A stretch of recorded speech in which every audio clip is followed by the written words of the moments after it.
Okay, bonjour. Today we'll be learning about the discours direct et indirect. What does discours direct and indirect mean? Direct speech and reported speech.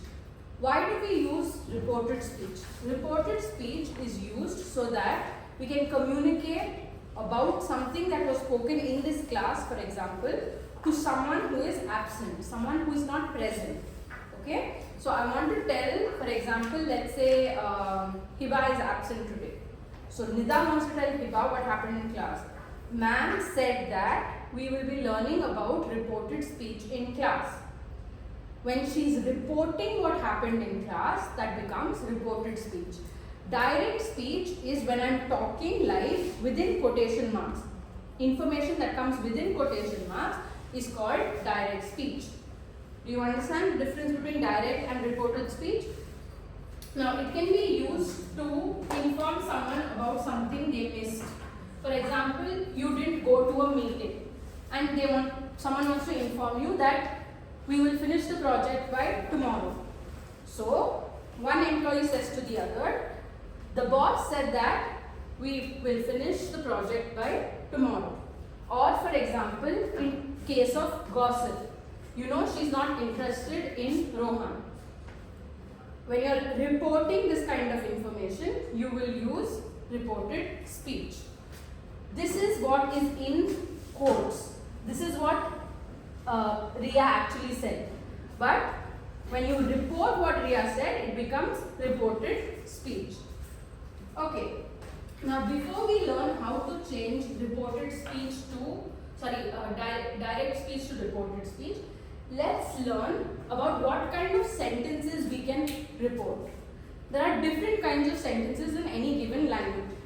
So we have affirmative sentences or negative sentences, we have imperative sentences, and we have questions. There are two types of questions. Okay? This is just a revision of something that you already perfectly know well. Okay? What are affirmative sentences? For example, I like this class is an affirmative sentence.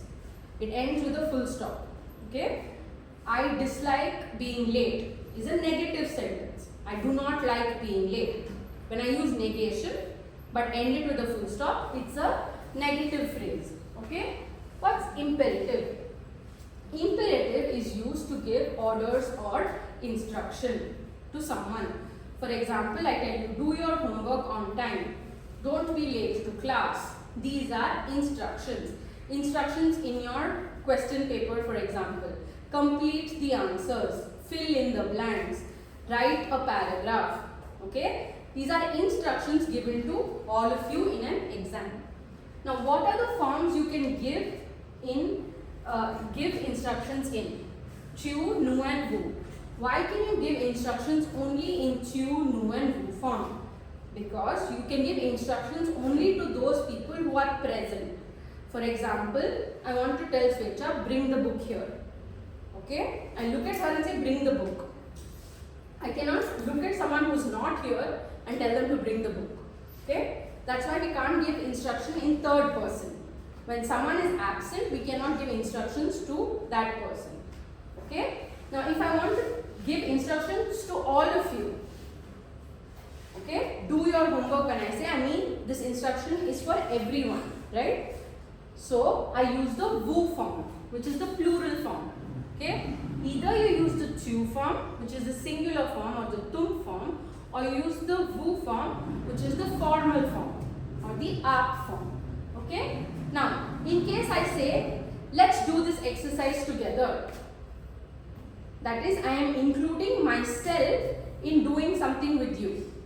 But it's still an instruction. So then we are using the nu form. So the only forms we can do imperative in are tu, nu and vous in French. In English, you can only do it in you and we form. Let's do it. Do your homework, which is the you form. Okay? Two forms. But in French, because there are two yous, tu and vous, we can do it in two forms. Okay? Now, what is special about imperatives is you drop the subject You do not mention the subject. Think of your question paper. I don't say you complete the blanks. You write this paragraph. No. How are the instructions given? Write the answers. Respond to the questions. Fill in the blanks. Complete the sentence. Okay? There is no subject. When we drop the subject, that's when we are using imperative. No subject equal to imperative. Now, questions. There are two kinds of questions in any language. One set is called les questions fermées or closed questions, and the other set is called les questions ouvertes or open questions. Now, why are they called closed and open questions? Closed questions always find answers like yes and no. Do you like chocolate? Yes, I like chocolate. No, I dislike chocolate. There are only two answers possible. Will you go to church with me? No, I won't. Yes, I will. Okay? But open questions can have different answers based on who I ask that question to. Okay? For example, I ask Pranati, what's your name? The answer for her will be Pranati. I look at Pavan and ask, what's your name? The answer for him will be Pavan. Where do you live? Same. When I use these question tags like what, where, when, how much, why, etc., what happens is the answers are open-ended. You can say whatever is true for you. Okay? It cannot be restricted to yes and no. Therefore, they are called open-ended questions.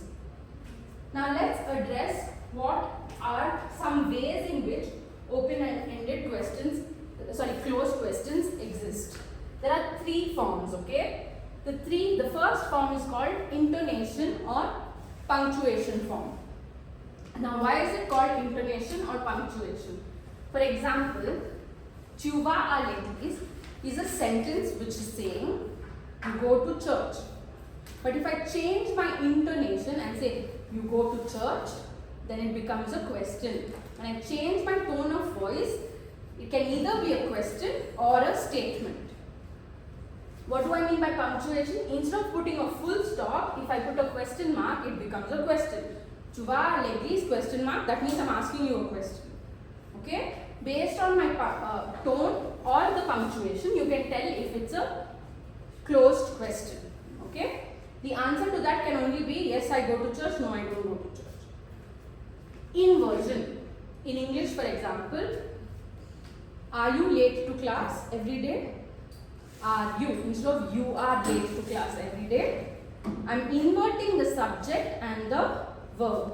Usually, what's the structure of the sentence? Subject, verb, object. Subject is tu, verb is va, église is the object.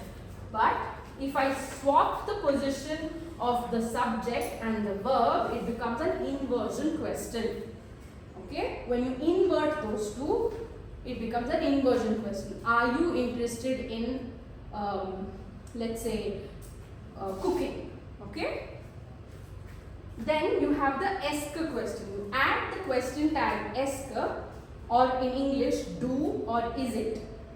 Okay? For example, do you like to go to church? When I add do, it's a question tag that is added, but the meaning of all these questions is the same. Does it change? No. Because tu vas à l'église, you go to church. Vas-tu à l'église with the inversion, and est-ce que tu vas à l'église, all three mean the same. But when you report speech, all of this can be reported in the same manner because they mean the same thing. Now, for example, let's look at this example over here. Tu aimes le livre de Salman Rushdie. Do you like Salman Rushdie's book? Oui, j'aime le livre de Rushdie. Then you invert, aimes-tu. The answer is still yes or no. You add est. Est-ce que tu aimes le livre de Salman Rushdie? The answer is still oui, j'aime, no, je n'aime pas. Okay? The answer does not change. That's why they are called closed questions. So the three kinds of closed questions are based on intonation, inversion of the subject and verb, and addition of the question tag est que. Now, what are open-ended questions. For example, some examples of open-ended questions are, these are question tags. Pourquoi, combien, quel, qu'est-ce que, quand, qui, où, and comment. What do all of these mean? Pourquoi means what? Why. Combien, how much. Quel, which or what. Qu'est-ce que means what. Now do you see these two over here? Quoi and que. Qu'est-ce que is the colloquial version of quoi, which is the supremely informal version. C'est quoi? C'est une table. Okay? Qu'est-ce que c'est? The answer is still c'est une table. Que c'est? It's still c'est une table. But que is the most formal version. Qu'est-ce que is the middle version, the standard version, and quoi is the most informal version of the same question tag. Quand means what? When. When will you arrive? Say qui. Qui is who is it? Où est la salle de bain? Where is the washroom? Comment ça va? How are you? So do you understand? These question tags, when you use them, they lead to creating open-ended questions because their answers cannot be predicted. They are open-ended. Okay? Now let's look at how to do imperatives. But before that, let's look at your verb endings in present tense. ER verbs, the endings are E, ES, E, ONS, EZ, ENT. But for imperatives, we only care about tu form, nu form, and vu form. So that's why I've highlighted them. For IR verbs, the endings are IS, IS, IT, ISS, ONS, ISS, EZ, ISS, ENT. And RE verbs, the endings are S, S, nothing, ONS, EZ, ENT. Now, the only exception when it comes to imperative is you remove the S for tu form for ER verbs. What do I mean by this? Let me show you over here. If you look at, let's say this parle, tu form is PARLES, but in the imperative form you drop the subject tu and you also drop the S for ER verbs. Same for chanter, it's an ER verb, you drop the S. For danser, ER verb, drop the S in tu form. Okay? You do not use the subject while you are doing imperative. That's something you have to understand. It cannot be tu vas. No. Only va, allons, aller. What happens here is, aller is usually not considered an ER verb, it's considered an exception. The conjugation is je vais, tu vas, etc. But here, it is in this, only in this aspect, it's considered an ER verb and the S is dropped. Okay? And then you have the irregular verbs which you have to learn by heart, which are ayant and ayez for avoir. For être, it is sois, soyons and soyez. And savoir, it is sache, sachant and sachez. Now, what kind of verb is se réveiller? What is this se? It's a reflexive verb. If it's a reflexive verb, it has a different way of behaving. Now, let's look at how to conjugate this in the present tense. In the present tense, you do it like this. Je me réveille. The reflection for je is me. Tu te réveilles. Reflection for tu is te. Il se réveille, elle se réveille, nous nous réveillons, vous vous réveillez, il se réveille and elle se réveille. Now, what we are interested in is tu, nous and vous form. What are we supposed to do for imperative? We are supposed to drop the subject. Okay? But when you look at this, it looks as if this is a regular verb, nous réveillons. Yeah? To avoid that confusion where this nous appears as if it is a regular verb, we will swap the position of the nous. We will swap the position of the vous. In imperative, you will not say nous réveillons, you will say réveillons-nous. You will say réveillez-vous. And for this, when this te comes over here, it becomes toi. Réveille-toi. Ça va? Now, so the answer is, what will it be? Réveille-toi. This S will go away because this is an ER verb. Réveillons-nous. And this will be réveillez-vous. This is how we do imperative. Now this is affirmative or positive. Now how do you do negation in this? You go back to this original form. Te réveille and you put ne before the verb. Te réveille pas. Ne te réveille pas. Then you have ne, nous réveillons pas. And finally, you have ne vous réveillez pas. This is how you do negation. In the negation, you go back to the original form, whereas in positive or affirmative, what you will do is you will swap the position of the reflection from before the verb to after the verb, and the te will become toi. Okay? Now how it will actually end up looking is something like this.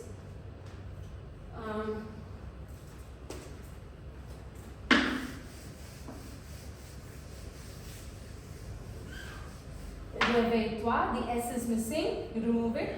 Réveillons-nous, réveillez-vous. And in negation, no, go back to the original, put ne and pas. Ne te réveille pas, ne nous réveillons pas, and ne vous réveillez pas. This is how you identify negative in imperative. Okay?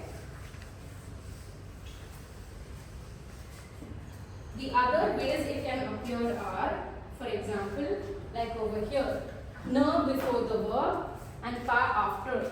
Ne va pas, n'allons pas, n'allez pas. If you are doing it for choisir, ne choisis pas, ne choisissons pas, ne choisissez pas. Ne before the verb, pas after, just like how you usually do it. Okay, now why have I been talking about all of this? Why have I been talking about types of sentences, affirmative, negative, imperative, closed question, open question, etc. Why have I been doing that? Because when we are changing from direct discourse to indirect or reported speech, we need to first be able to identify what kind of sentence this is. When you look at LMR, it ends with a full stop. When it ends with a full stop, what kind of sentence is it? It's a affirmative sentence or a negative sentence based on if there is negation in it. Okay? Now in English, if I say she likes Mark and I want to make it into reported speech, how will I do it? She said that she likes Mark. She said that. How do I say that in French? I use que or QU apostrophe. Why will I use QU apostrophe? Because this L over here begins with an E. This is also beginning with an E. So instead of using this, I use this when there is a vowel. Okay? Now for imperative, how will I identify it? There is no subject. Okay? Venez vite, come fast. Now in English, she told me to come fast. How do I do to come in French? What form of the verb is that? It's the full form of the verb. To come, to go, to be, to have. It's the full form of the verb or the infinitive form of the verb or the root form of the verb. So what do? She said to come. The, you use the, venir. Infinitive form of venez is venir. LD, the, venir, vite. Okay? Even in English, it's the same logic. Now, if it is negation, she says, don't come fast. Ne venez pas vite. If this was the sentence, what will happen over here?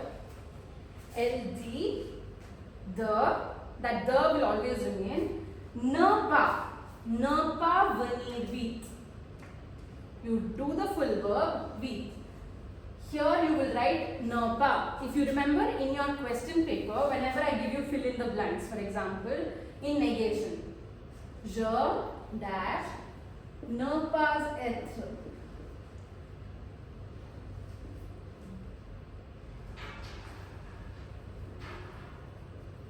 Okay? Why do I write ne pas être and not ne être pas?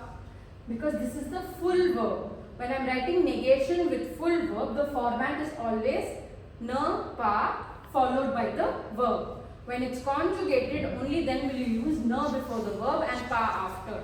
Okay? Because here we are using the full verb or the root form of the verb. Before that we will use ne pas. We cannot use ne and pas after because this is not a conjugated verb. Do you follow? Okay. Next one, it's a closed question. The first type, which is based on punctuation. Based on this question mark, we know this is a question. If you look at this and this, they are both the same sentence. LM mark, LM mark. But here there is a question mark, whereas here there is a full stop. So we know this is a question. What kind of question? For example, she asks if she likes Mark. If. In English, how do we do it? We use if. How do we say if in French? We use si. Is that clear? We use si. And this is for all closed questions. Si. Si. Do you see it? But we will not keep the inversion. In the question form, for example, in class I say, are you going to France? Okay. She asked me if I am going to France, not am I going to France. Do you understand? You will not keep the inversion. No inversion. If I say, do you want to go to France? In reported speech, she asked me if I wanted to go to France. If I do want to go to France, I don't use do. I drop the est. Okay? No inversion, no est. All of this will be treated the same way. Because all of them at the end of the day mean the same thing. Do you want chocolate? This is, you want chocolate? Do you want chocolate? The answer is the same, the question means the same. So the way we do the reported speech will also be the same. The next one is for open questions like with question types like pourquoi, quand, quel, comment, chez qui, combien, où, etc. What will you do in English? Why do you like chocolates? She asked me why I like chocolates. Why? You use the question tag over here. More than the occasion. You keep it as it is. That's the rule. Now, the only exception for closed questions is, for open questions is, qu'est-ce que, and quoi. What happens to them when you transform them? It becomes ce que. That is, what do you do? She asked me what is it that I do. Okay. So in French, qu'est-ce que will not come as qu'est-ce que over here, it becomes ce que. Quoi, even if this question was il fait quoi, the answer will be elle demande ce qu'il fait. The ce que will not change because the person doesn't want to know if it was a formal question, informal question. They just want to know what was the content of the question. So that's what we are interested in, and we will change by writing ce que or que with the apostrophe. Saba? So this is how we do it. Now let's look at the answers to this.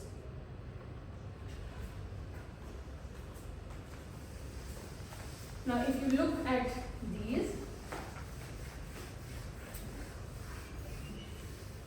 Sona dit que Maria aime Mark. You use que, that, in order to report a affirmative or negative sentence. In order to report an imperative sentence, what do we add? The plus full verb, or infinitive form of the verb. If it is negative, you do the plus nerpa plus full verb. Okay? Now if it's a closed question, what do? You add C. And do you keep inversion? No. Do you keep esk? No. You drop esk inversion. You only keep the meaning of the sentence intact. And for question tags, open-ended question tags like pourquoi, quand, etc., what do? You keep the question tag and continue the sentence. And for qu'est-ce que, quoi and que, whatever the form the person may use, when you report it, it will become ce que or ce que apostrophe. Ça va? This is how we do it. Okay? Now, it's not just these things that will change. Not just that for statements you change it to que, for imperative you change it the plus full verb, imperative negative the plus nerpa plus full verb. Closed question you add C, for open question you keep the question tag, and for qu'est-ce que you do ce que. It's not just that. There are other things that will change. What are these other things? The subject pronouns will change. The possessive pronouns will change based on who is speaking to whom about what. Okay? So let's look at some examples.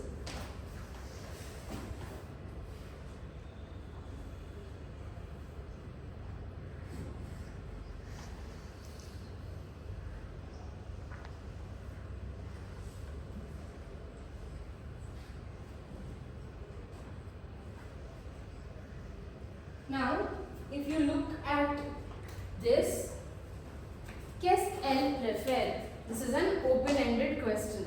Qu'est-ce que? It becomes ce que. Marie me demande, Marie asks me what she prefers.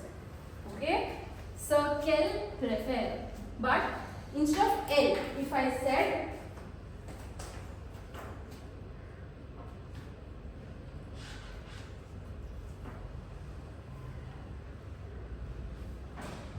what will the answer be? Will it still be L?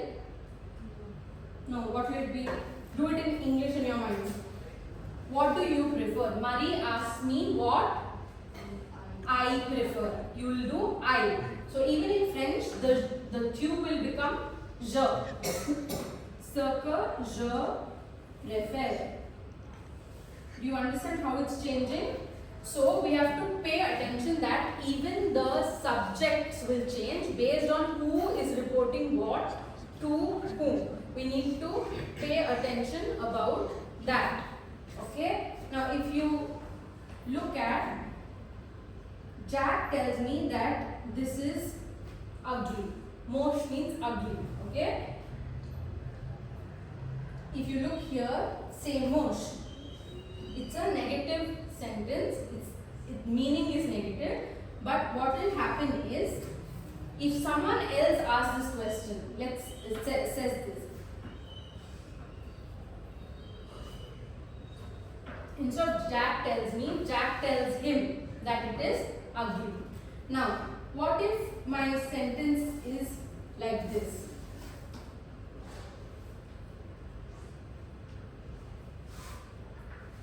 Tu apportes mes cadeaux. You bring my gifts. Okay? Rose me demande. Rose asks me if I bring whose gifts? Her gifts. If I bring her gifts. So you have to change not just this I, but also this my gifts to her gifts. So that means you need to know how to change this. So how do you do it? For what kind of question is this? Tu apportes mes cadeaux. It's a closed question. Do you bring my gifts? Yes, I bring your gifts. No, I don't bring your gifts. Two answers. It's a closed question. For closed questions, we will change with C. Okay? Rose me demande si j'apporte her gifts. How do I say that? My is mama me. Your is ton tate. His or her is son sa se. Se kado. This is how we change. Please note, it's not just this that will change, it will also be the possessive pronoun that will change. If you look at this, the adjective, how it will change.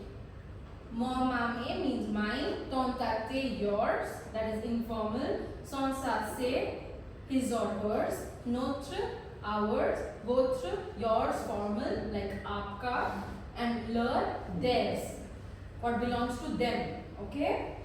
Now, other things that can change are, for example, the pronoun tonic.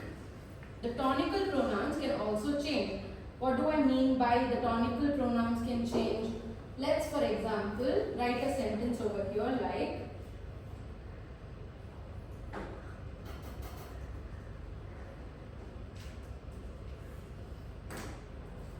will you come with me this evening?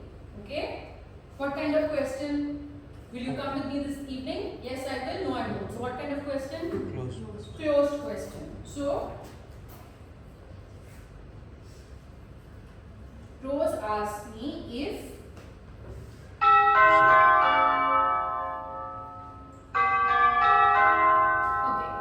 Rose asked me if I will come with her. Okay. So, how will you say with her? I will come. Je vais. Okay. Avec her. How do I say her? Look here. Moi is me. Toi is you. Lui is him. Elle is her. So that's how we say her. Avec elle. Ce soir. Do you understand? She asked me if I will go with her. So you not only change the subject, you not only change the possessive adjective, you can also possibly change the tonical pronoun or the pronoun tonique. This is how we do discours direct and indirect. So I hope you understood how to do this. In the next class, we will continue with some exercises on how to do this.